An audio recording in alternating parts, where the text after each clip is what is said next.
Espiritu Santo. Amen. Karapat-dapat kang purihin ng mga Diyos na makapangyarihan sa lahat. Muli maraming salamat sa oras na ito na muli kang maghahain ng pagkain espiritual sa aming Panginoon. Salamat sa mga nakalipas na oras na kung saan binigyan mo kami ng pagkakataon na magising sa panibagong araw. Salamat sa mga biyaya mo, Panginoon, sa lakas na pinagkaloob mo sa amin, sa mga pagkain pisikal na nakabusog sa aming katawan, naging source ng aming lakas upang kami makaiwas sa sakit. Salamat, Panginoon. Nagigit na salamat at maraming salamat sa spiritual na pagkain na ihahain mo, Panginoon. Ito ang pinakamahalaga sa bawat araw, sapagkat ang pisikal na pagkain, Panginoon, ay nawawala din. At kailangan na naman namin kumain ulit, Panginoon, para mabusog at magkaroon ng lakas.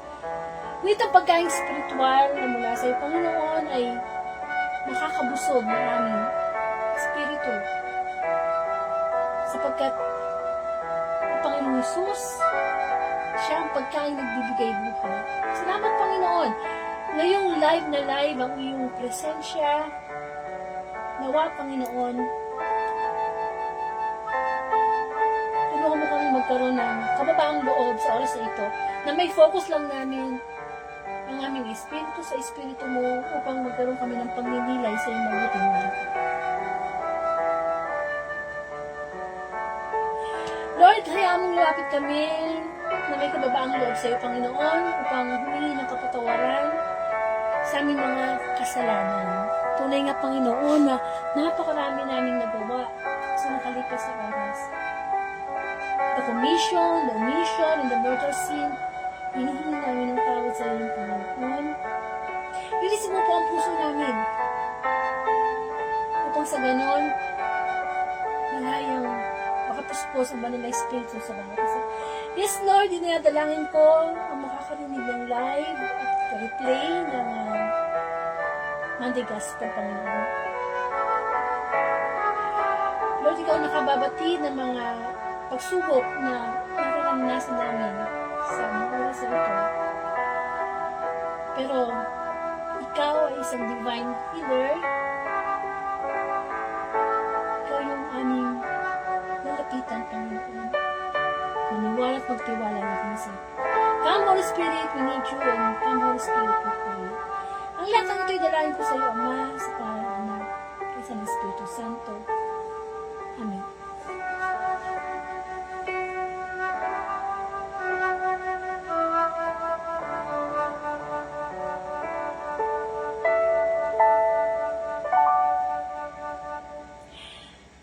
Bigyan po natin ng parangal ang mabuting balita. Hallelujah, hallelujah, hallelujah. Purihin ka amang Diyos na makapangyarihan sa lahat. Hallelujah, hallelujah, hallelujah.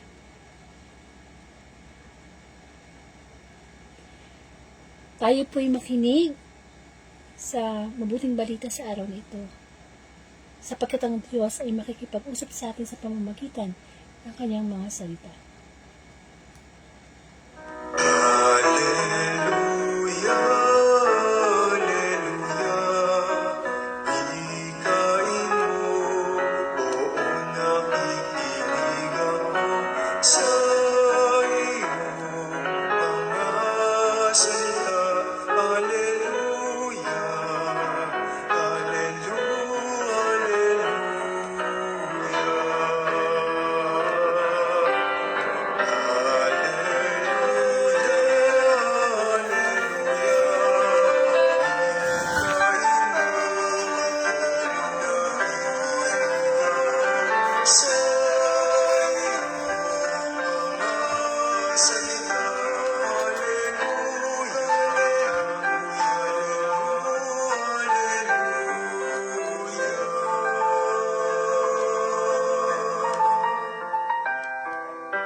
mabuting balita ayon kay San Lucas.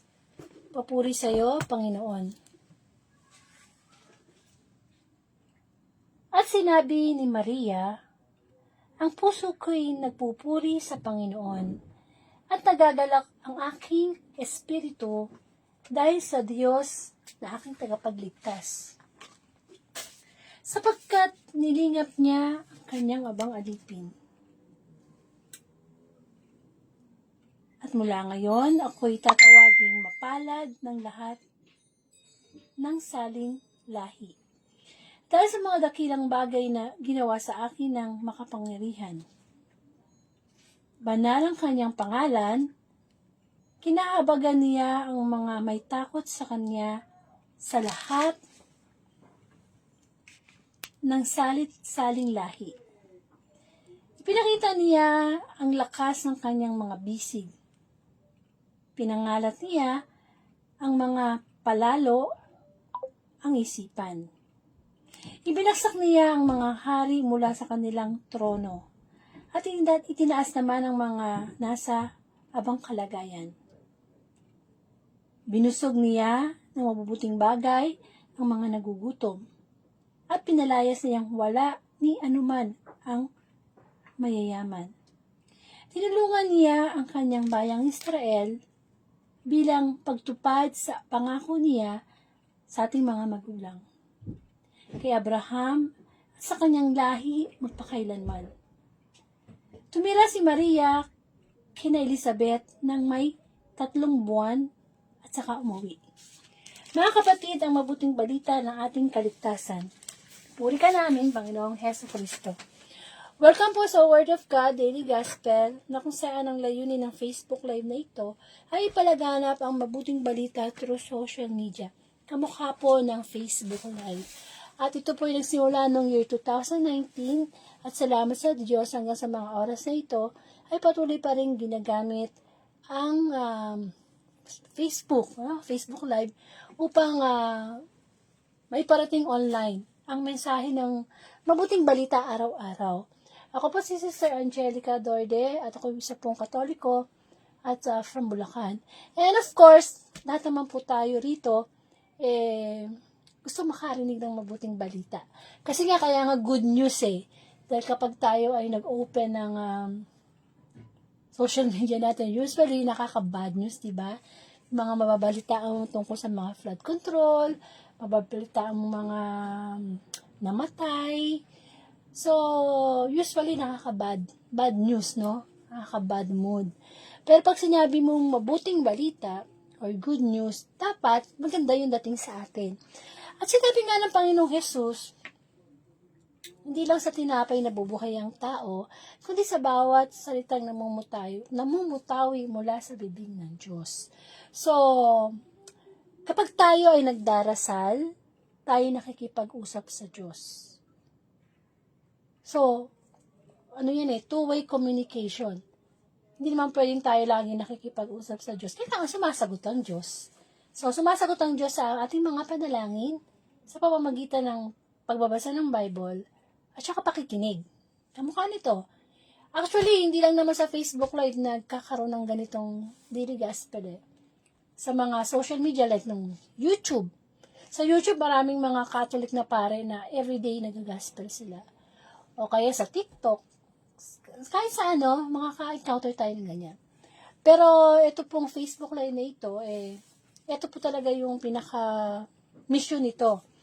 Kasi, hindi naman po pwedeng tuwing Sunday lang tayo nakakarinig ng good news. Hindi lang naman po tayo Sunday nagkakasala. Di po ba? Kumbaga, every day, every hour, nagkakasala tayo. Kasi, sa panahon kasi ngayon, talagang nasa fast technology na po tayo Lahat ng bagay, instant na.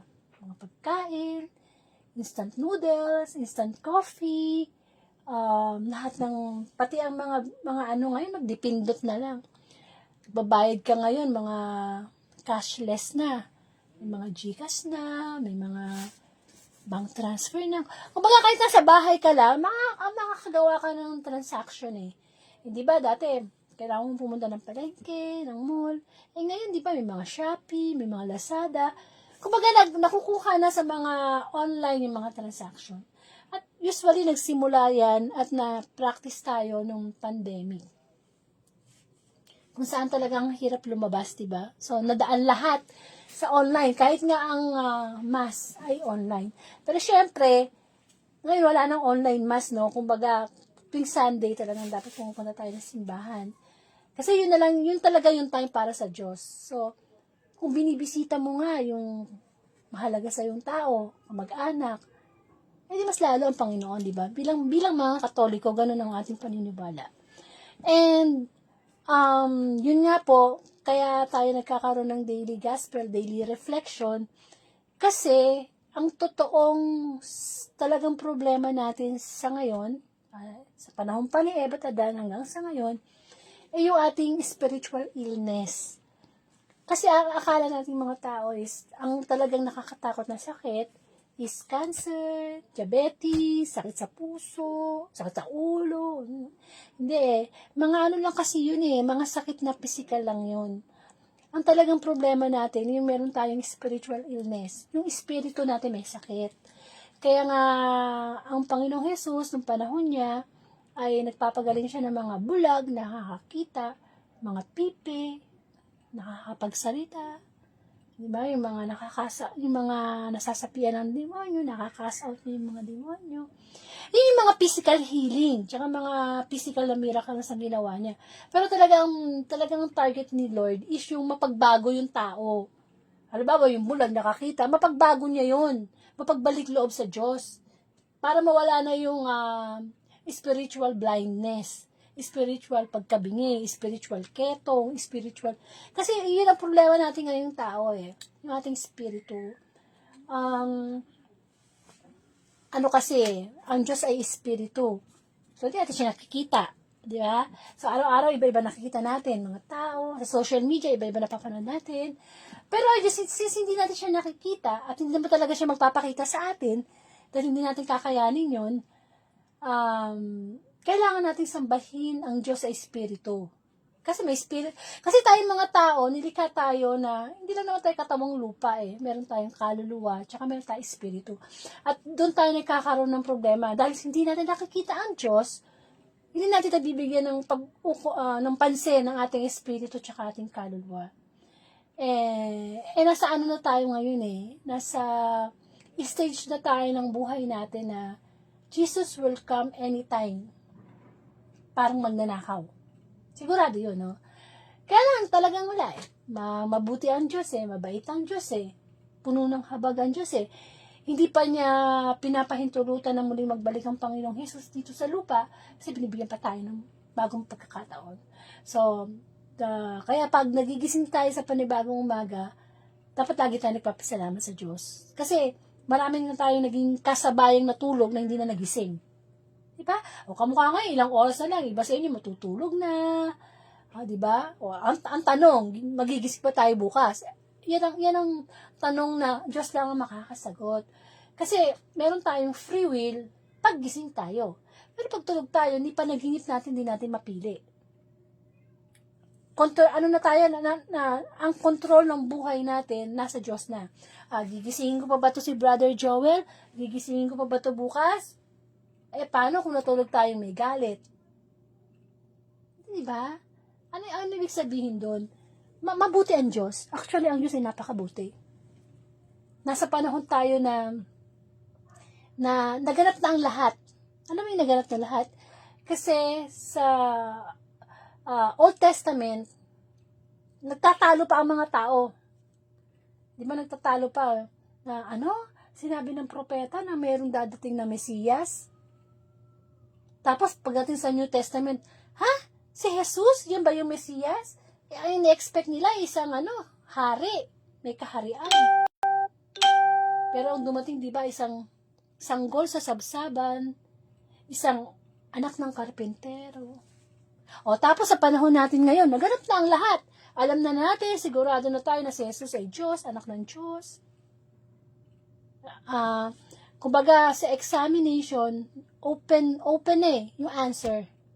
Wala na question.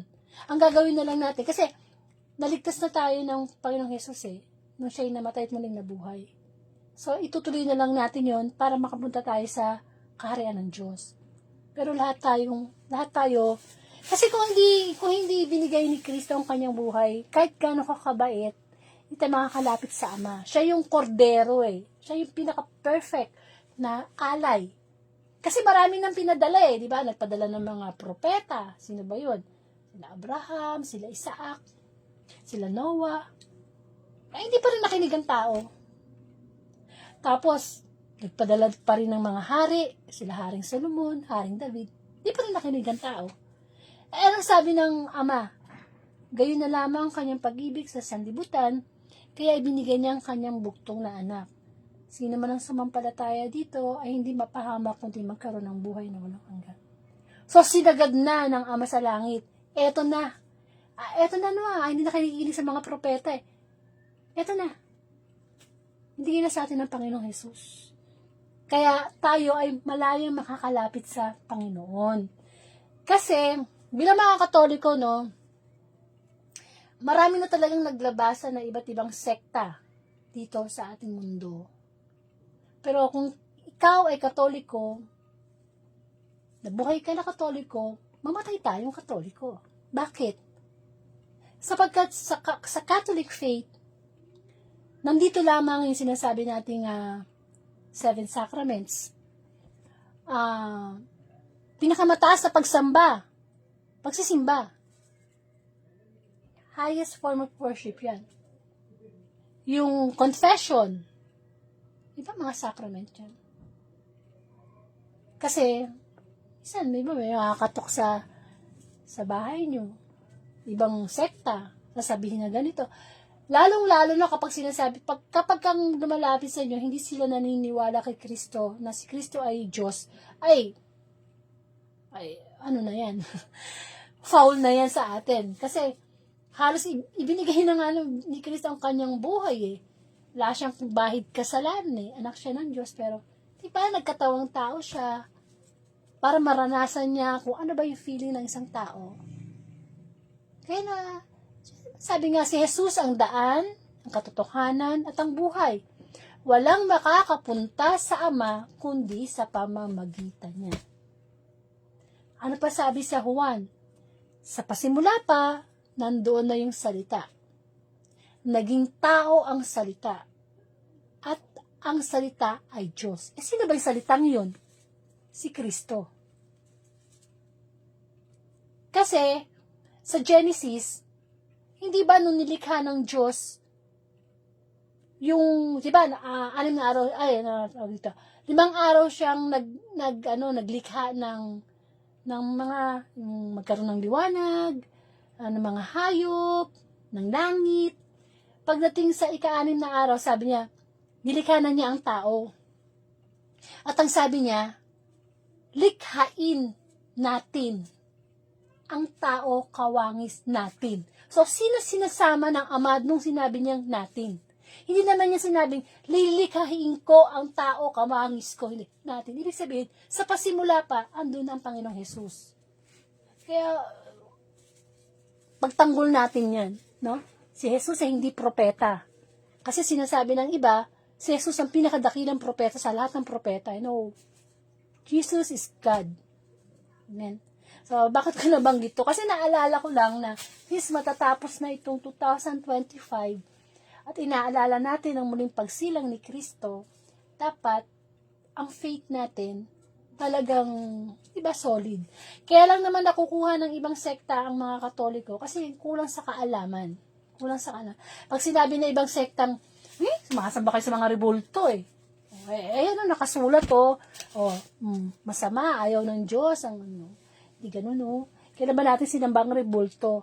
Representasyon lang yan ng kanilang pagpapakita na sila'y nabuhay, nagkakaroon sila ng good example na, kamukha halimbawa ni San Lorenzo Ruiz. Yan, ang patron nating mga Pilipino yan. Pag nakita natin yung santo ni San Lorenzo Ruiz, naalala natin yung kanyang pagpapakasakit para lang sa pananampalataya niya. Pag nakita natin ang rebulto ni Mama Mary, pagpapaalala niya kung paano nagpasakop ang Mama Mary na maging ina ng Panginoong Jesus. Kasi ang first disciple talaga ni Jesus Christ ang kanyang nanay, si Maria. Hindi ba? Kasi, ano pa tayo Di ba sabi ko nga kanina, tayo nilikha ng Diyos na katawan, espiritu at kaluluwa. So, buhay pa tayo, no? Hindi pa tayo kaluluwa. Hindi pa tayo espiritu, no? Siyempre, di ba, minsan pag may problema ka, tapos nadaan ka sa simbahan, maalala mo ang Diyos. Kung wala yung mga ganyan, wala tayong nakikita, minsan hindi natin maalala, di ba? So, mga ganun ba? Yung mga ganung bagay na kailangan natin minsan naiisip natin na mag-focus tayo. Mag-focus tayo kung ano yung gusto ng Panginoon. But of course, syempre, ang pinakamahalaga naman is yung relasyon.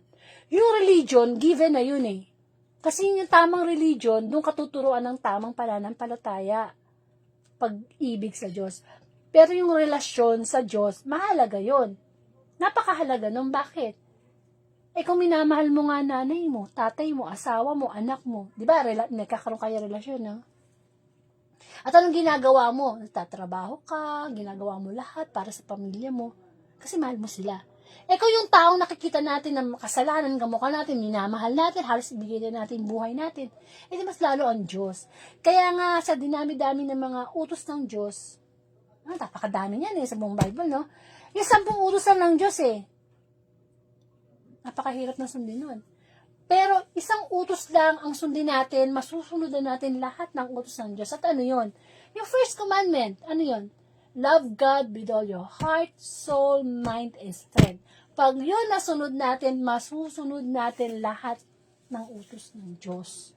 Kuminsan kasi, yung pinaka-basic o pinaka-simple, yun ang nakakalimutan natin. Kaya madali tayo nag-fall ng mapahiwalay sa Diyos. Okay. Nabanggit ko lang uli. Kasi matatapos na nga yung Tsaka pag-alala din natin sa pagpapahalaga sa pagsilang ng Panginoong Jesus.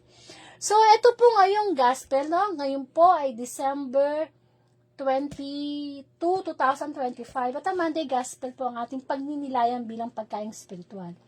And, of course, tulad ng sinabi ko, ano man ang aking sasabihin, ito'y lead ng Holy Spirit. Kumbaga, nagpapasakop ako sa Panginoon na ako'y makasalanan, humingi ako sa Kanya ng kapatawaran, kababaang loob na gamitin lamang niya ako bilang instrumento. Parang mga pare, di ba? Instrument lang. Hindi naman bababa ang ama rito para siyang mangaral. Hindi naman muling babalik si Jesus para mangaral, hindi. Kasi pag bumalik muli ang Panginoong Jesus, pag-ano na yun paghuhusga na yan So, gagamit ang Diyos na mga pinili niya, kasi may mga gift kasi ang Holy Spirit At isa sa mga gift ng Holy Spirit ay gift of preaching. Okay. At hindi madali. Hindi talaga madali. Kasi ako, bago ko natanggap tong gift na to na preaching, ang dami ko pinagdaanan kasi hindi po kasi madaling magpahayag ng mensahe ng Diyos kasi mas malaki yung pananagutan namin, diba? So, ang banal na espiritu, naniniwala ako nandito yan. Sabi nga, 2 o higit pa na nagkakasama sa pangalan ng Panginoon, naroroon ang presensya ng Diyos.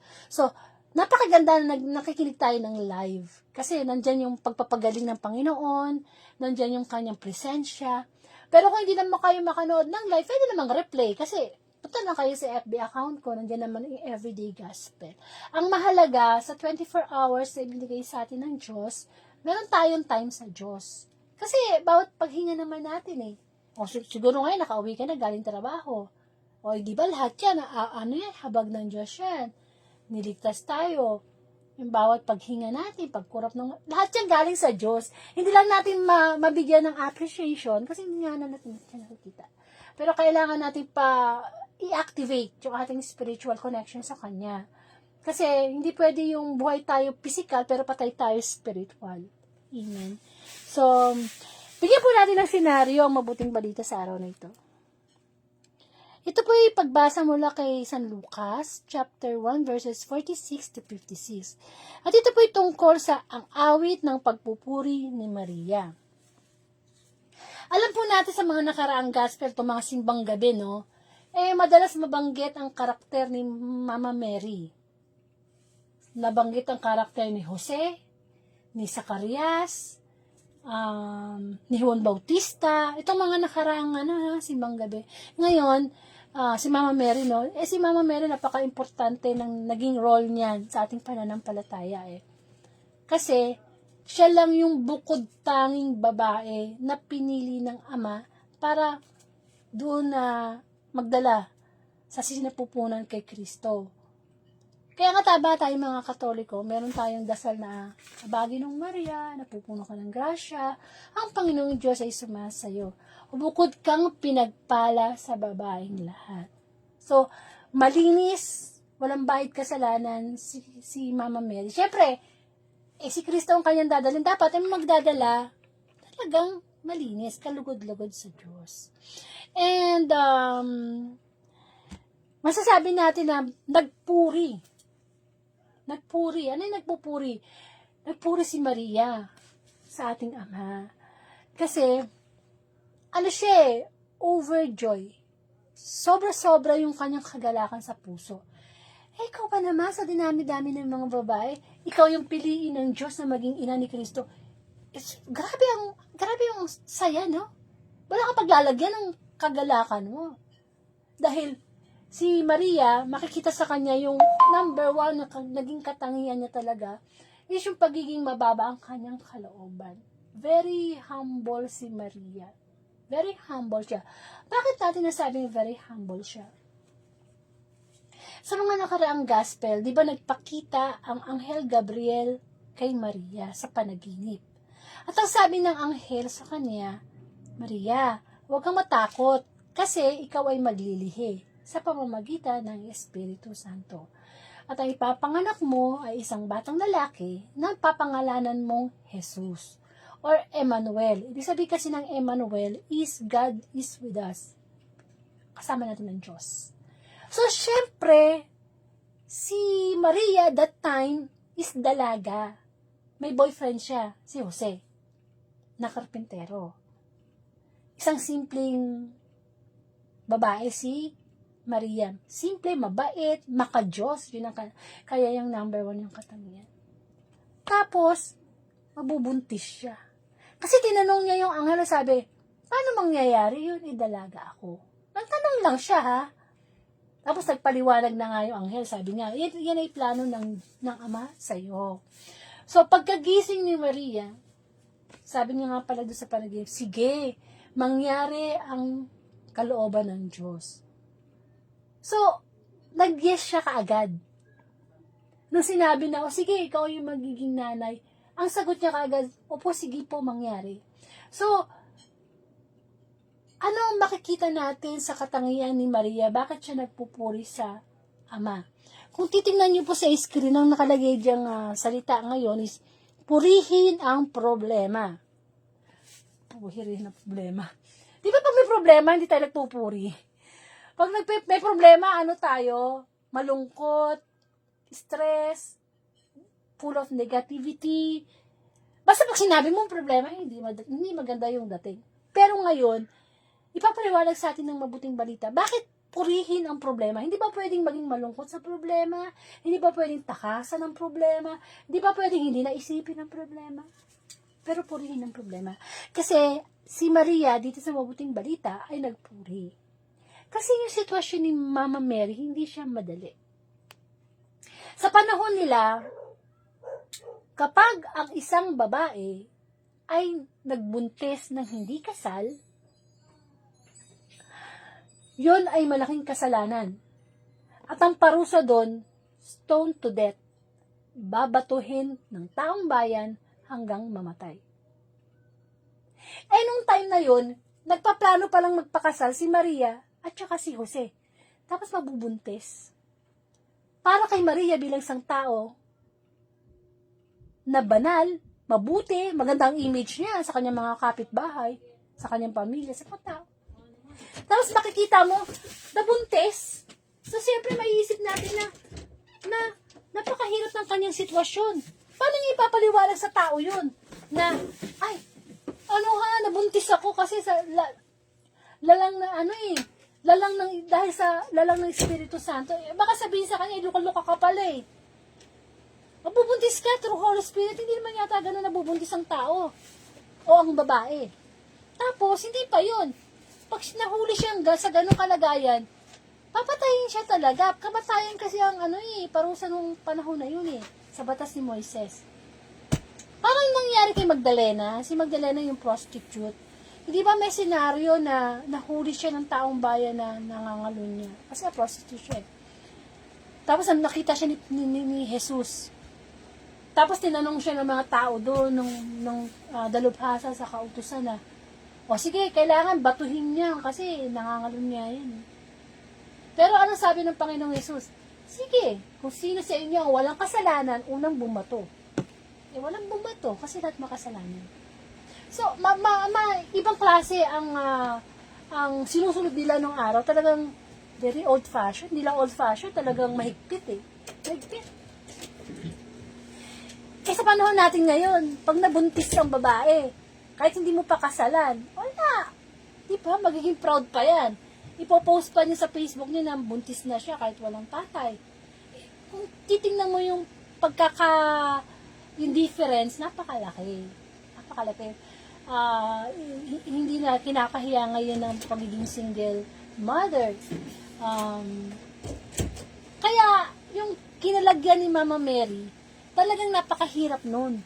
Napakahirap nun. Pero wala siyang pakialam. Kahit mapahiya siya sa buong mundo, kahit sabihin siyang dalagang ina, at kahit siya mamatay, masunod lang niya yung kalooban ng Diyos. Kaya talagang, diba, tamang-tama sa kanya yung dasal na abagin ng Maria. Huwag kang pinagpala sa babaeng lahat, at pinagpala ka naman ng iyong anak na si Jesus. Amen. Kaya, masasabi natin na, nagpupuri. May problema siya malaking problema yun sa kay Mama Mary. Nadalaga siya, buntis siya, hindi pa siya kasal, tapos papatayin pa siya pag nahuli. Malaking problema yun. Siguro baka gagawin niya, palaglag ko na lang kaya to. Mamatay ako. Hindi yun ang inisip niya Nung malaman niya na yun ay galing sa Ama, sa langit yung utos na yun, na ipinhatid ng Anghel Gabriel, ano sabi niya? Let the will of God na mangyari sa kanya. Amen. Tagpuri pa siya pagkatapos nun. Kaya nga, di ba, ito yung awit ng pagpupuri ni Maria. Ito actually, kinakanta natin to sa sa simbahan. Di ba? Yung, kaya madali itong tandaan, sabi dito, kinakanta to sa simbahan ito yung nakalagay ngayon sa Bible. Ang puso ko'y nagpupuri sa Panginoon. Nagagalak ang aking espiritu dahil sa Diyos na tagapagligtas, sapagkat nilihingap niya kababaan ng kanyang alipin. Mapaladang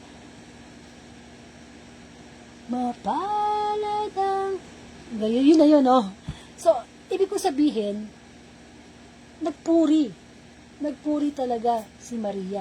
Imbis na magsisi siya sa Diyos na, bakit naman ako? Ang ganda ng image ko sa mga tao, bakit ako magbubuntis ng walang ama, ganito, ganyan. Tapos through Holy Spirit pa, masasabi ko ba yun sa tao? Isipin nila sira ulo ko. Pero imbis na mag-question siya, mag-negative siya sa plano ng Diyos, nagpuri pa siya. Ilan sa ating mga tao na kapag may problema, imbis na maging negative, imbis na mamroblema, nagpapasalamat at nagpupuri sa Diyos. Yung bang nasa banig ka ng karamdaman, bedridden ka na, may cancer ka na, may sakit ka na, putol na yung paa mo,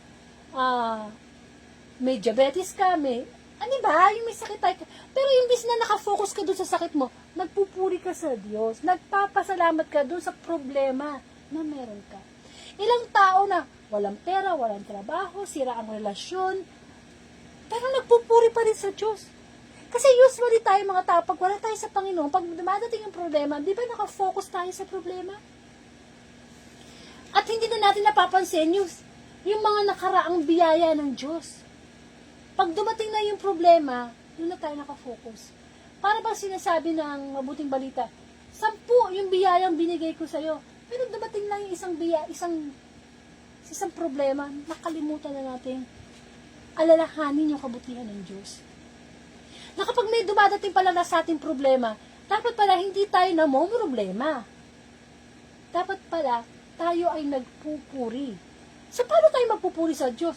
Siyempre, sa pananalangin. Dapat nagdadasal tayo. Lord, thank you sa problema kong ito. Dahil sa problemang ito, napansin kita. Dahil sa problemang ito, na-realize ko na kailangan pala kita. Kasi ang tao, pag nasa masayang sitwasyon, nakakalimutan ng Diyos. Pero pag may sakit na, may kawalan na ng, meron ng broken relationship, kapag, hindi ba, saka palang naaalala ng Diyos. Yun ang masakit na katotohanan. Na kapag meron tayong problema, saka palang tayo lumalapit sa Diyos. Pero si Maria, di ba, mabigat yung kanyang problema. Pero nagpuri siya. Nagpuri talaga siya. Di ba? So, tayo, ano man ang problema na meron tayo ngayon, hindi tayo dapat nakafocus sa problema. Kasi may Diyos eh. Kapag may Diyos tayo sa buhay natin, dapat alam natin na God is in control. God can make miracles. Amen. Tsaka, biro mo ha, yung senaryo na si Jesus ay nasa bangka, nasa laot sila nakasama niya kanyang mga alagad. Natutulog si Jesus. Tapos, biglang lumakas ang hangin. Pumapasok na ngayon mga tubig dagat sa loob ng bangka. Pag napuno ng tubig dagat yung loob ng bangka na sinasakyan nila, kasama si Jesus at sa alagad, lulubog sila. Eh, tinataranta ngayon yung mga alagad. Ang sabi, Panginoong Jesus, gising, gising, gising, lulubog po tayo. Eh, nagising ang Panginoong Jesus sa pagkakatulog. At ito sabi niya sa kanyang mga alagad, ang liit naman ng yung pananampalataya. Kasama niyo na ako, natatakot pa kayo, natataranta pa kayo. Parang ganun tayo. Actually, ang buhay natin ay parang isang bangka. Dapat na lagi natin isipin, kasama natin si Jesus. At ang dagat, itong mundo, tayo naglalakbay. May mga alon na humahampas sa ating bangka, sa ating buhay. May mga malalakas na hangin. Na parang feeling natin lulubog tayo. Pero sabi nga ng Panginoon Jesus, andito ako. Bakit ka natatakot? At yun ang maganda kay Maria. Hindi siya natakot. Kasi sabi ang bati sa kanya ng anghel, huwag kang matakot. Ang bati ni Jose sa panaginip nung managinip siya, sabi ng anghel, huwag kang matakot. Pero si Zacarias, nung sinabi ng anghel na nagpakita sa kanya, huwag kang matakot, natakot si Zacarias. Kaya nga siya nabingi, tsaka nabulag. Si Zacarias ang tatay ni Juan Bautista. So, masasabi natin na, kaya lang tayo nagkakaroon ng takot na mawalan ng trabaho, mawalan ng pamilya, mamatayan ng mahal sa buhay, magkaroon ng sakit. Yung takot na yan kasi, yan ang instrumento ng dyablo para wag tayo magtiwala sa Diyos. Kaya pag may problema tayo at natatakot tayo, hindi galing sa Diyos ang takot na yan. Galing yan sa demonyo. Kasi ayaw ng Diyos na magtiwala, ayaw ng demonyo na magtiwala tayo sa Diyos. Kaya dapat pag may problema tayo, mas lalo tayong nagiging masaya, mas lalo tayong nagiging, mas lalong nagsisimba, mas lalong nakikinig sa salita ng Diyos. Alam mo yun, yung nandun yung problema, pero parang wala. Kasi, kapag ikaw ay nasa Panginoon na, yung problema, hindi mo natatawagin problema yan. Tatawagin mo na yung pagsubok. Amen. At sabi sa unang Korinto, chapter 10, verse 13, walang pagsubok na dumating sa inyo na hindi nadanas ng lahat ng tao. Tapat ang Diyos at hindi niya ipahihintulot na kayo'y subukin ng higit sa inyong makakaya. Sa halip, pagdating ng pagsubok, bibigyan niya kayo ng lakas upang mapagtagumpayan niyo. Kaya pag meron tayong problema, isipin natin, pagsubok yun. Is that a problem? Ang English kasi ng pagsubok ay test. Test. Para siyang examination. ito yung problema, ito yung pagsubok mo. Sige, isolve mo yan. Pero isolve mo kasama ako, ha. Ang sagot na sa mga salita ko, ha. Kaya nga magandang nakakarinig tayo ng daily gospel, eh. Kasi pag may pagsubok tayo, andito sa Bible, ang sagot. Kasi andito yung pakikipag-usap sa atin ng Diyos. Kaya kung may mga dasal tayo na hindi natutugon, baka dasal lang tayong dasal, tapos hindi naman tayo nakikinig ng salita ng Diyos. Sapagkat ang pananampalataya ay nagsisimula sa pakikinig. Paano natin malalaman na love your enemy kung di tayo nakinig? Diba? So, kung si Maria ay nagdaan sa mabigat na pagsubok, tayo din. Tayo nakakaalam ano yung pagsubok natin. Pero di ba sabi nga ng Panginoon, nangako siya, yung pagsubok mo ngayon, kaya mo yan. Hindi magbibigay ang Diyos ang hindi mo kaya. Pwede bang magbigay ng pagsubok ang Diyos sa isang pulube na magkautang siya ng 1 milyon? Hindi siya kakayanin yung bayaran. Kaya kung ano man ang mayroong pagsubok sa atin yun, kaya natin yun. Hindi naman sadista ang Diyos eh. Kung ang pagsubok mo ngayon, may sakit ka, nagne-negative ka, down yung damdamin mo, marami kang worries. Minsan, ang worries mo, sa isang taon pa eh, wino-worry mo na eh. Kaya ang sabi ng Diyos, ang worry, ang isipin natin, yung ngayon lang. Sapat na yun, kasi pag natulog tayo, di natin alam, magigising pa tayo eh. Hindi naman natin mapagyayabang sa Diyos na, ay Lord, marami pa akong plano sa buhay. Bata pa ako, Lord. Hindi. Ang kamatayan ay walang pinipili. Dahil ako nga, may classmate ako, namatay yung anak niya, 24 years old lang. Ano pa yun, ha? Matalino. Ano pa yun? Nag-sport pa yun ng swimming. Ano siya, talagang very active. Hindi mo akalaing mamamatay. Pero may dumapong sakit, naging sanhi ng kanyang kamatayan ng kanyang anak. Napakahirap na yung magulang ang maglilibing sa anak. Dapat yung anak ang naglilibing sa magulang. So, baka ganun bang pagsubok? Kapag ikaw ba'y namatayan ng isang taong mahal mo, ano ang magiging tingin mo sa Diyos? Dapat nagpupuri. Lord, namatay yung nag-iisang anak ko, na mahal ko. Pero maraming salamat sa mga taon na nakasama ko siya. Maraming salamat sa mga taon na naramdaman ko yung pagmamahal niya. Hindi ba? Hindi yung pag namatayan ka ng mahal sa buhay. Ay, ikaw Lord ha, isa na nga lang anak ko eh. Kinuha mo pa, wala kang kwenta. Ayoko na sa'yo, hindi na magsisimba. Ay, lalo ka madadown nun. Kung gusto natin magkaroon ng kapayapaan na unlimited, sabi po sa Filipos chapter 4 verse 8, dapat daw maging laman ng ating isipan ay mga bagay na kapuri-puri, malinis, matuwid. Kumbaga, we should be positive. Kasi ang ating mind is the battleground of good and evil. Itong isip natin eh. Kaya pag ang isip natin puro pangit, alam nyo kasi, ang isang bagay kahit pangit, kung maganda ang tingin natin, kaganda yan. Pero ang isang bagay, kahit gaano kaganda yan, kung pangit ang tingin mo, papangit yan. Hindi ba? O, di ba, ang mga news ngayon, nakakalungkot, di ba? Mga nagpapakamatay, sobrang yaman na, makapangyarihan. O, ano na ibig sabihin ng Diyos? Wala sa kayamanan, wala sa pinag-aralan, wala sa katayuan sa buhay. Ang totoong kayamanan, ang totoong kapayapaan, nasa Diyos. Kasi, ando na sa'yo lahat eh. Ikaw na yung mayaman, ikaw na yung matalino, ikaw na yung maganda, lahat. At ba't nagpakamatay ka pa rin? Kasi, pinapakita lang na hindi ayun nandoon ang totoong kaligayahan ng tao. Kasi tayo mga tao, wala tayong contentment. More and more and more and more. Bibigay na sa'yo ang buong mundo, more pa.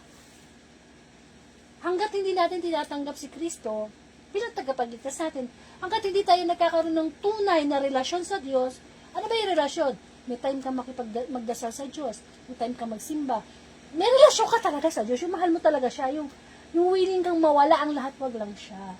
Kasi sabi nga ni Kristo, you cannot be my servant kung hindi mo kayang i-carry ang sarili mong krus, kung hindi mo iiwan ang lahat para sa akin, kahit ang iyong sariling buhay. Kaya nga, di ba, love God above all. with all your heart, soul, mind, and strength. Kaso, paano natin mamamahal ang Diyos ng buong buo? Ang daming kahati ang Diyos sa puso natin. Ang dami. Ang dami sobra. Trabaho yan ng dyablo. Ang gusto ng dyablo, maging busy tayo sa ganito, sa ganyan. Huwag ka magdadasal sa Diyos, no? Ayaw mo na. Magising ka lang sa umaga. Sa totoo lang, pag nagigising tayo sa umaga, panibagong yan himala. Kasi pag tulog tayo, ang free will natin, hawak ng Diyos. So, mag-decide na ang Diyos. Kagigisingin ko ba si Juan, si Pedro, si Maria? Hindi ko nagigisingin to. Sa impyerno to. Ito gigisingin ko pa para magbalik loob ka sa akin. Amen. Kasi, pag natutulog tayo, yung ating higaan, kabaong natin yan Kaya na kahit panaginip, di natin mapili. Kaya dapat, kasi tayo mga tao, tayo sigurista. Kaya nga may mga taong hindi pa namamatay, meron ng life insurance. Yung bata, nasa tiyan pa lang, meron ng educational insurance. Mga insurance na yan, hindi naman masama. What about our spiritual insurance? Naka-insured na ba tayo? Sigurado na ba tayo mapupunta tayo sa langit? Hindi lang natin mapansin ngayon ng Diyos kasi busy pa paano nung kamukha nangyari nung pandemic? Biglang huminto ang mundo. Bawal lumabas, na-quarantine. Nagkaroon ng time na magkasama ang mga pamilya. Nagkaroon ng time na magdasal. Alam niyo kasi, ang buhay sandali lang.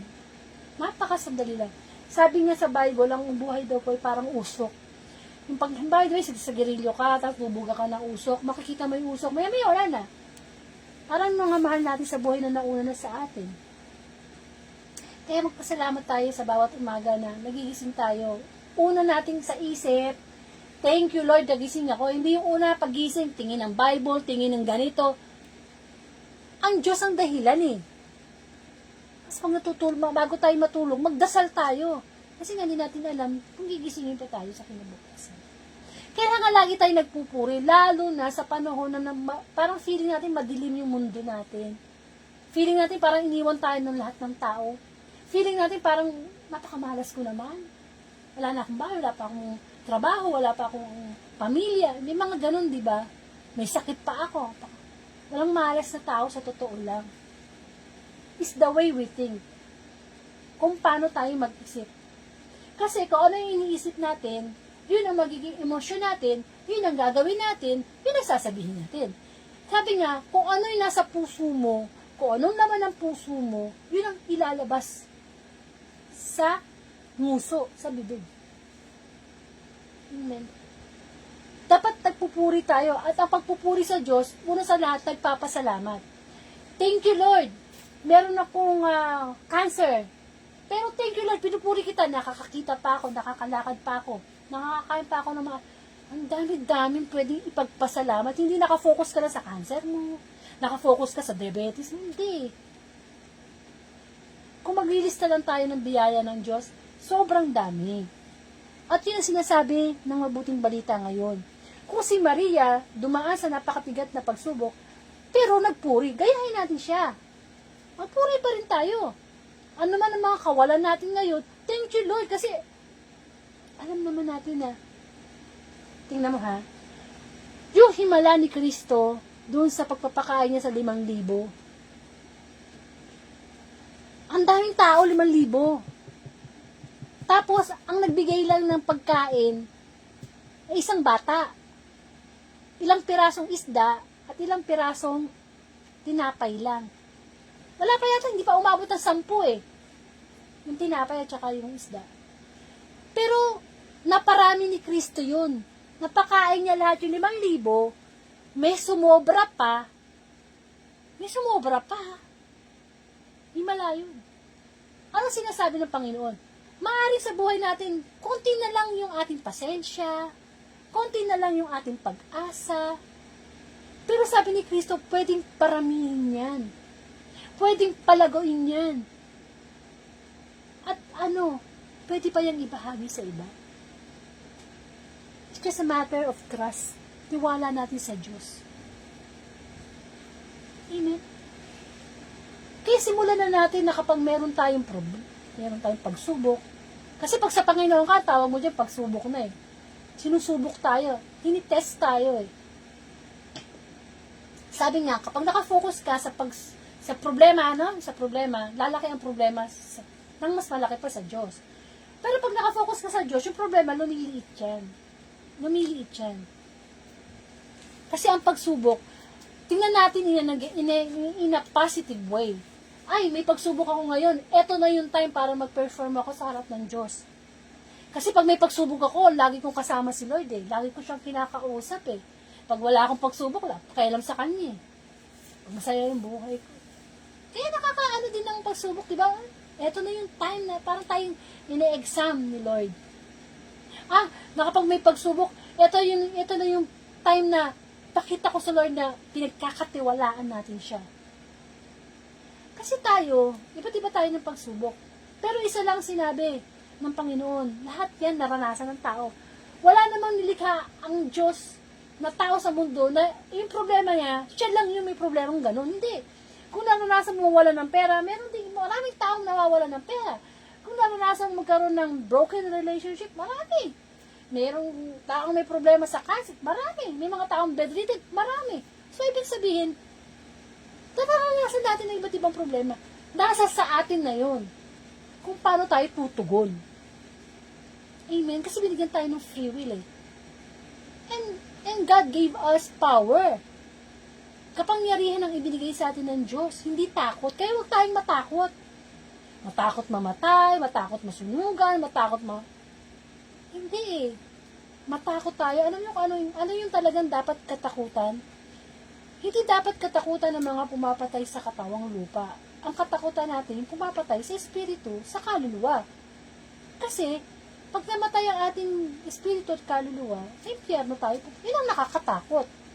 Kasi ang buhay natin dito sa mundo, sandali lang. Ano lang to, practice lang.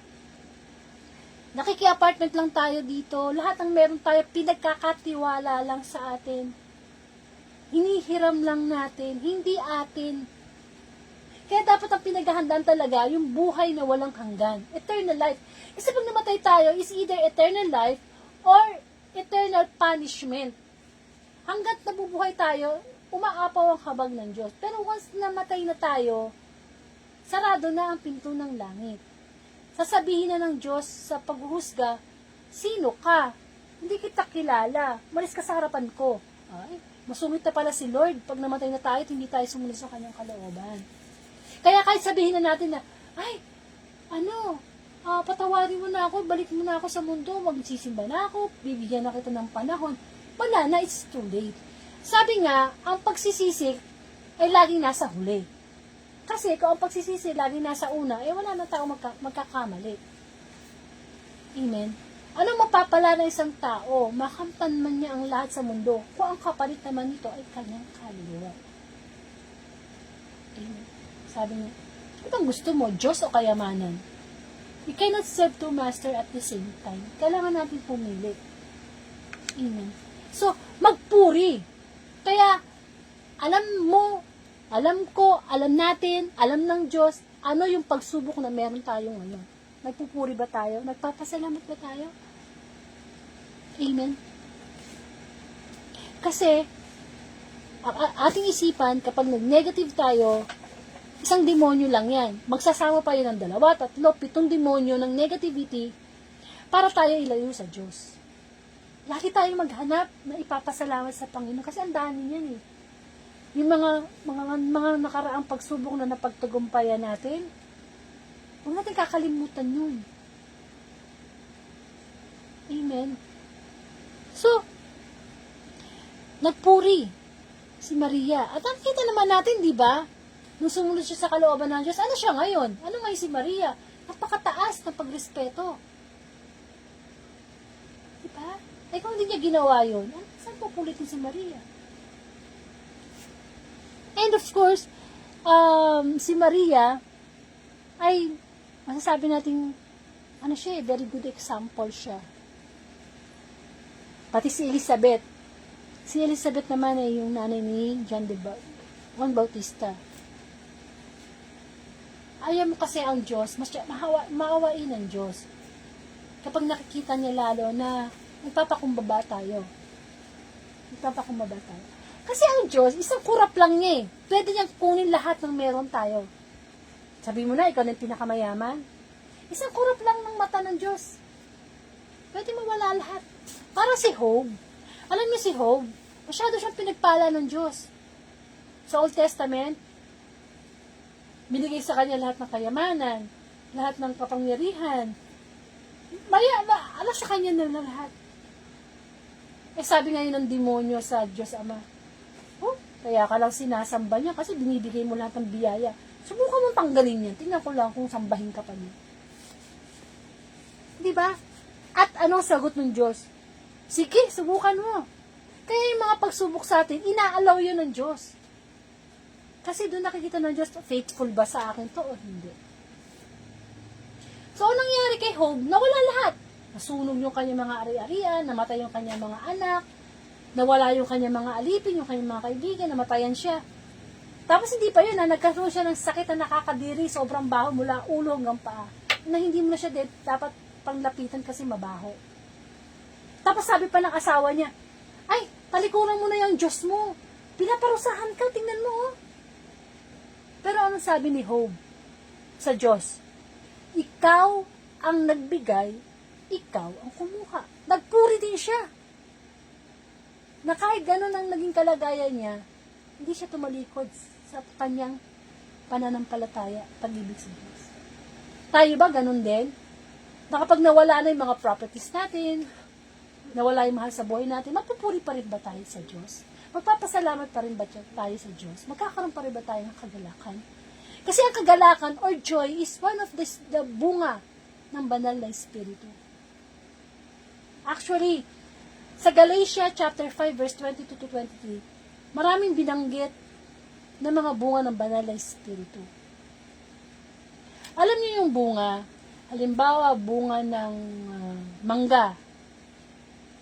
Ang mangga, kahit hati-hatiin mo yan, balatan mo, hiwain mo, mangga pa rin yan. Kahit hatiin mo yan sa 2, sa 3, mangga pa rin yan. Ganyan din ang bunga ng banal na espiritu. Dapat,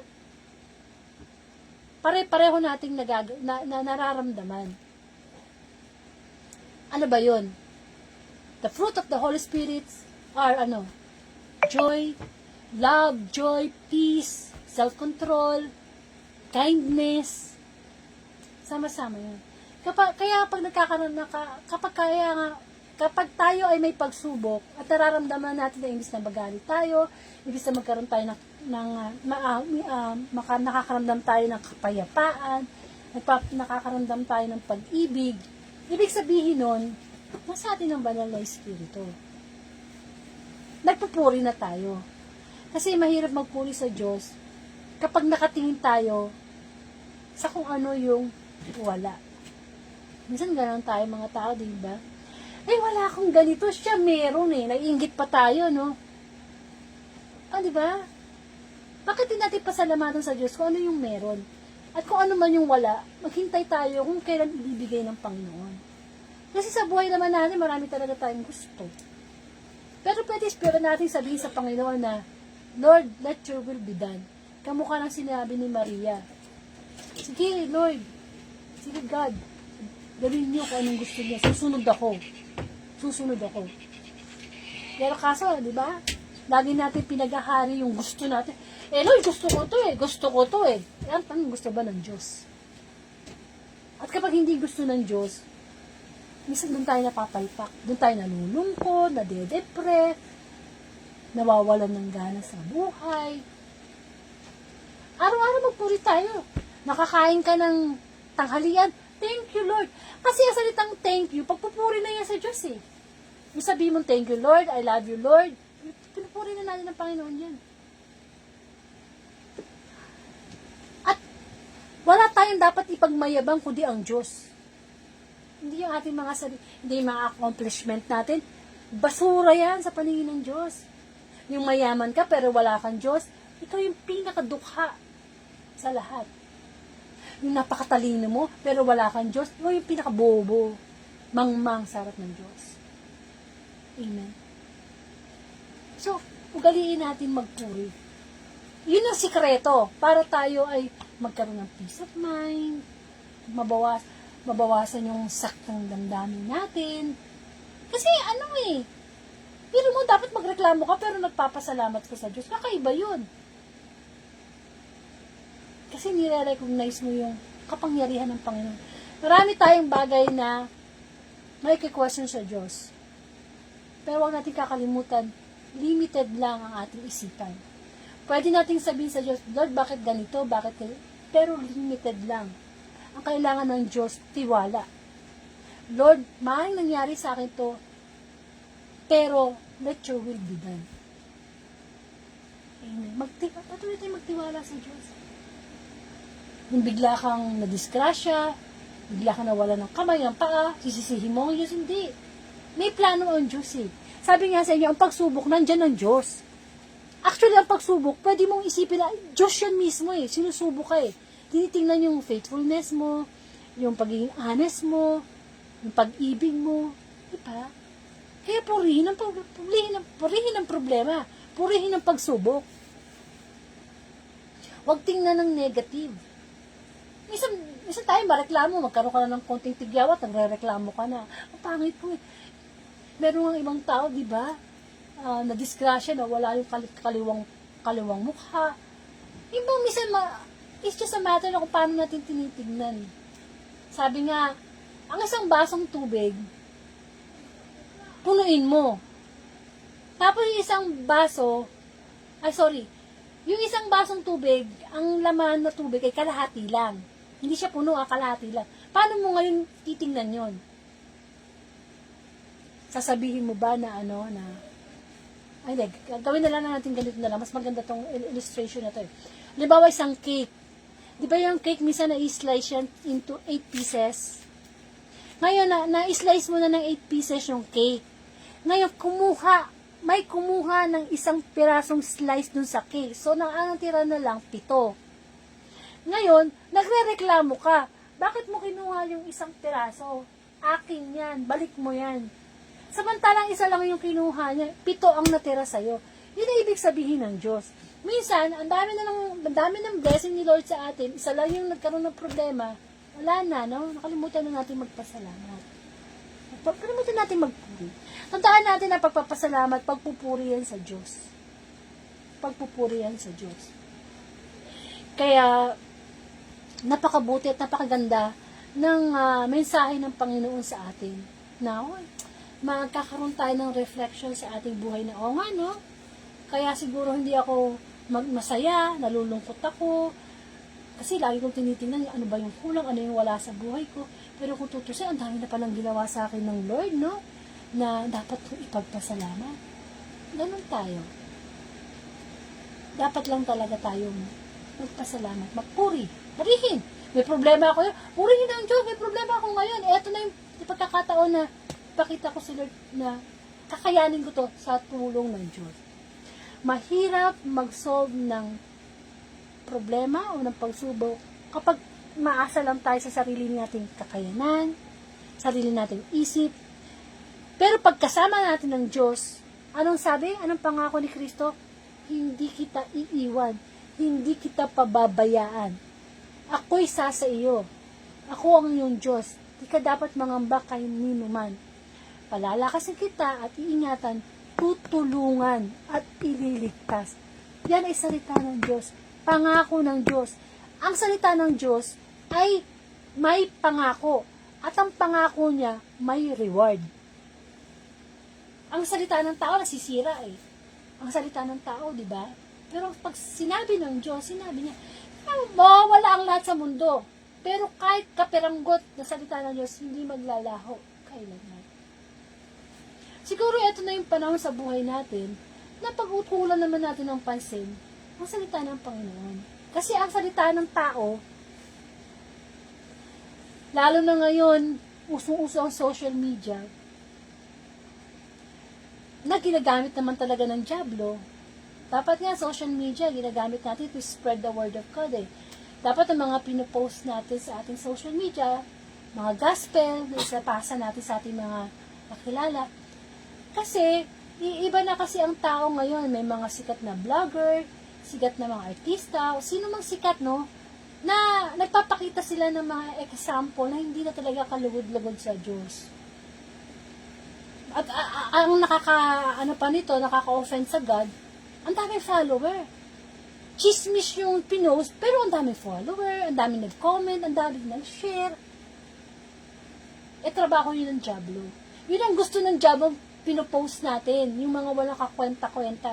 Yun ang gusto ng Diablo pina-follow natin, yung mga taong hindi naman nag-glorify ang Diyos. Yan sabi nga po sa Colossians chapter 3 verse 23, ano man ang inyong ginagawa, gawin nyo na parang hindi kayo naglilingkod sa Diyos, kundi sa Panginoon. So, kung naglalaba, nagluluto, tatrabaho sa opisina, kahit anong trabaho natin, lagi nating isipin, Lord, ginagawa ko to para sa'yo. Kasi, gagawin mo yun sa tao. Kung galit ka sa boss mo, di lulukohin mo siya sa trabaho mo. Pag wala siya, di ka magtatrabaho. Kung iisip mo, Lord, itong ginagawa ko tong trabaho ko to, para to sa'yo, you will do your best. Magiging maganda yung resulta. Kasi para kay Lord Kung meron kang karinderya, nagluluto ka, ang isip mo lang, kumita. Hindi na pala masarap yung puro mga na. Kung nagluluto ka, sinarapan mo kasi para mo kay Lord mo. Makikita mo ang daming customer mo. Kasi sinarapan mo parang kay Lord Ang buhay natin, inaaray natin dati sa Diyos. Amen. Huwag tayo magtiwala sa tao. Kasi ang tao, di tayo liligtas. Hindi tayo liligtas ng asawa natin, anak natin. Kasi pag sa araw na ng paghukom, kanya-kanya tayong harap sa Diyos. At hindi titingnan ng Diyos, anong resume nito? Mataas ang pinag-aaralan, mayaman to, nagtatrabaho to sa... Hindi. Ang titingnan ng Diyos, ano ba yung naging pag-ibig natin sa Kanya? Because Bible is all about love. Love of God sa atin. Gaano mo ba ako minahal nung nabubuhay ka? Meron ka bang time sa akin? Ako ba'y minahal mo? Ako ba'y kinausap mo? Tinulungan mo ba ang mga taong nangangailangan? Yun ang basihan. Hindi yung kung ano yung ano. Hindi ba? So, sa atin, talagang purihin ng Diyos. Diyos lang ang pinupuri. Hindi yung ating mga sarili. Hindi yung ating mga achievement. Sabi ko nga, basahan lang yun sa harap ng Panginoon. Actually, salamat sa Diyos. Kung darating pa ang 2026 sa atin, di natin alam. Sabi nga, magnanakaw si Kristo. Darating ng magnanakaw. Bakit? Nangyari na yun Di ba sa panahon ni Noah, yung unang ginunawang mundo, di ba si Noah gumawa siya ng malaking arko, malaking barko, at niyayaya niya yung mga tao na sumakay kasi magkakaroon ng malaking baha. 40 days and 40 nights. Yan ang unang paggunaw ng mundo. Anong ginagawa ng tao nung unang ginunaw ng mundo? Nagpapakasal, nagtatrabaho, nagsasaya, busy. Dumating na yung baha. Walang lasing, namatay lahat ng tao, nalunod. Kasi hindi sila nakinig Ang tingin nila kay Noah, sira ulo. Magawa ng barko, tatarik ng araw. Ganun din ang mangyayari sa muling pagbabalik ng Panginoong Jesus. Maraming tao ang busy, maraming ginagawa, maraming busy sa mundo. Hindi natin alam, mamaya-maya pala, nandiyan na ang second coming. Hindi natin pwede sabihin, Lord, I'm sorry, hindi na Kasi, kung di ba natin malalasan ng second coming, pwede tayong mamatay anytime. Minsan, lalakad ka lang, bigla kang madulas, mabagok yung ulo mo, patay. Hindi ba? Kaya kailangan pinaghahandaan na natin ang muling pagbabalik ng Panginoon, yung ating kamatayan. Actually, ang kamatayan, hindi naman dapat kinakatakutang pag-usapan yan Kasi yun naman talaga totoong buhay natin Eternal life or eternal punishment. Sa Bible, maraming beses na binanggit ang impyerno. At anong impyerno? Dagat-dagatang apoy, mga uod na hindi namamatay, makakasama mo doon lahat ng masasamang tao. Tsaka wala nang forgiveness doon. Wala na. Pero ang langit, pansinin nyo, hindi binanggit kung ano tsura. Pero sa atin, ang imagination ng tao, ang langit, maraming ulap, maraming anghel, malamig, maputi. Pero, ang langit, anong sabi ng Bible? Hindi pa nakita, hindi pa narinig ng kahit sinong tao ang inihanda ng Diyos para sa mga totoong nagmamahal sa Kanya. Sabihin, pag napunta tayo sa langit, magugulat tayo. Hindi ka pa nakita sa mundo Kasi meron preparation ang God sa mga taong talagang totoong nagmahal sa Kanya.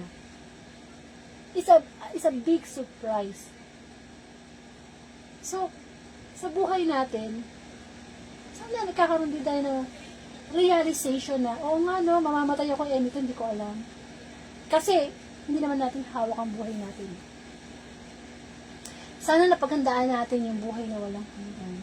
Sana mas mahal natin ang Diyos kahit saan pa. Mawala na ang lahat, wag lang ang Diyos.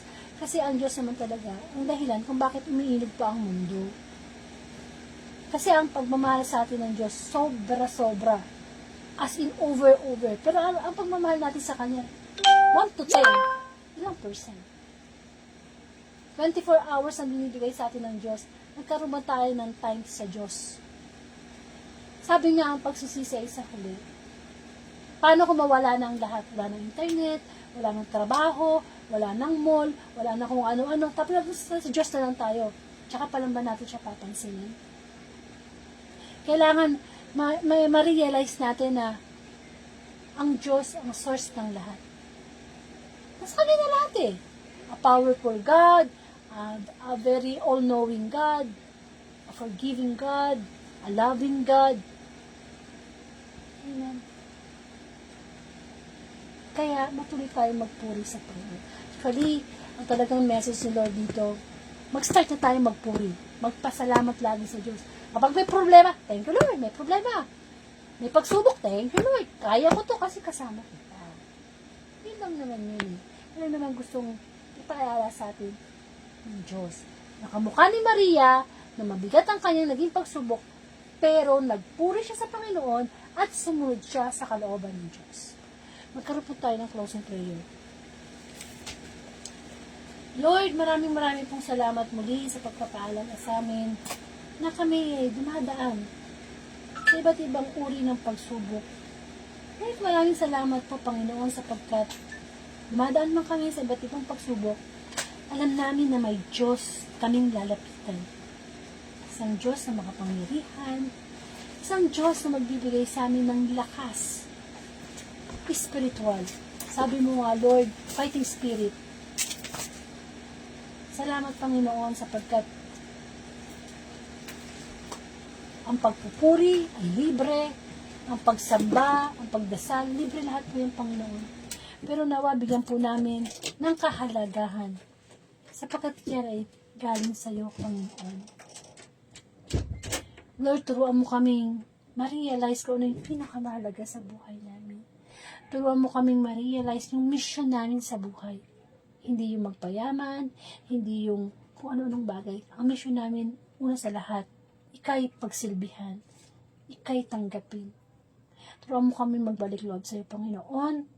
Ipinagdarasal ko po, Panginoon, ang mga taong lugmok sa pagsubok, sa karamdaman, sa broken relationship, sa buhay. I pray for them, my Lord, na bigyan mo sila ng pag-asa upang naiwasan na ang mga pagpapakamatay, na kapag may problema, pumupunta sa mga bisyo. Pagkos, pag mayroon po kaming pagsubok, sa pagsubok, makita ka namin. Sa pagsubok, ikaw yung makita namin, Panginoon. At patuloy kami magpasalamat sa iyo, Panginoon. I pray, Panginoon, sa mga taong nasa banig ng karamdaman. I pray, Lord, sa mga taong nawawala ng pag-asa. Pray for Brother Danny, Sister Lucy, Sister Helen, Brother Rene, Brother Joel, lahat ng mga tao na, Lord, na alam mo ang pinagdadaanan sa buhay. Touch them, O Lord. Give them spiritual kagalingan, Panginoon. Maraming po salamat, Panginoon. Napakabuti mo. Lagi mo pinapaalala sa iyong mga salita na hindi ka nang iiwan. Nandiyan ka palagi. Salamat po. Nawa ang kayamanang i-search namin sa buhay namin na yung kayamanan mula sa iyo. Sapagkat ang anumang kayamanan dito sa mundo ay pansamantala lamang. Thank you, O Lord. I pray po sa bansang Pilipinas. Tulungan mo kami, Panginoon, sa aming mga hinaharap na pagsubok, sa aming gobyerno, sa aming pamilya, sa aming sarili, Panginoon. Alam mo kung sino kami. At we pray, Lord, na dahil pa rin kami magpasalamat. Ano man yung kulang sa palagay namin, walang kulang, Lord, wala. Kinumpleto mo na kami. Yung makakilala na kami sa'yo, kumpleto na, Lord, eh. Ikaw ang kumukumpleto sa buhay namin, Lord.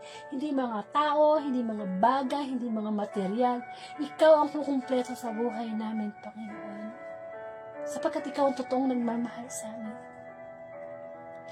And I also pray, Lord, na bigyan mo kami ng karunungan, hindi ng talino, kundi wisdom kamukha na ibinigay mo kay Haring Solomon upang lagi namin mabatid ang iyong kalooban. Patawarin mo kami sa aming mga kahinaan, Panginoon. Your will be done. Pagsubok, Panginoon, mapagtagtagumpayan namin sapagkat alam namin na ikaw isang tapat na Diyos na pagdating ng pagsubok, tutulungan mo kami. Iingatan mo kami. Salamat, Panginoon, muli sa pagpaalala mo sa amin na ikaw talaga ang dapat naming una na tinatakbuhan sa panahon na kami ay nalulungkot, kakaroon ng depression, ng anxiety, ng negativity, sapagkat ikaw ay isang Diyos ng liwanag. Isa kang Diyos na nagbibigay ng liwanag sa madilim naming mga iniisip.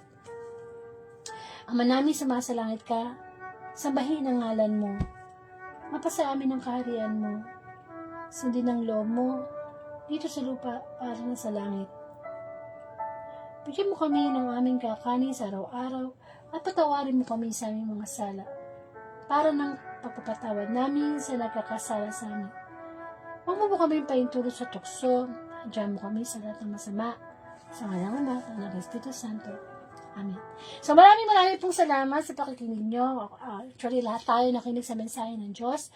At pakishare na lang po itong Monday Gospel sa inyong timeline bilang pagsunod sa Great Commission, ang pagpapalaganap ng mabuting balita.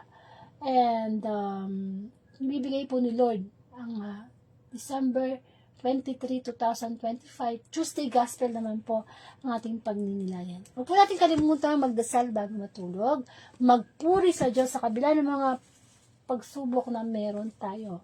Walang pagsubok na mahirap kapag tayo ay patuloy na nangangarap na magtiwala sa ating Panginoon. Di po ba? Alam nyo kasi marami tayong pwede ipagdasal sa Diyos. Pwede natin ipagdasal na, Lord, yumaman ako. Lord, ingatan mo ako, huwag ako magkasakit. Alam natin, Lord, yan. Alam niyo kung anong dapat natin ipagdasal sa Diyos? Kung ano ang pinagdasal din ng mga kanyang mga alagad. Ano yun? Lord, increase my faith. Lord, increase my love. Lord, increase my hope. Dagdagan ng Diyos ang ating pananampalataya. Dagdagan ng Diyos ang ating pag-ibig sa Kanya. Yan ang panalangin natin. Kasi kapag nadagdagan na yung tiwala, pagmamahal natin sa Diyos, may mga panalangin man tayo na hindi niya maibigay dahil alam ng Diyos ang tama at mali para sa atin, magpapasalamat pa rin tayo sa Diyos. Kung pinapanalangin mong magmatay yung mahal mo sa buhay, namatay pa rin, hindi ka magtatampo sa Diyos, magpapasalamat ka sa Diyos. Yun ang ibig sabihin ng Panginoon. Na ang mga iba't ibang pagsubok na meron tayo, ipinagpapasalamat. Kasi, para yung vitamina, pinapalakas tayo. Sapagkat ang pananampalataya ay dinadalisay. Dinadalisay sa apoy ng pagsubok upang malaman kung ito'y tunay at tapat. Maraming po salamat and to God be the glory.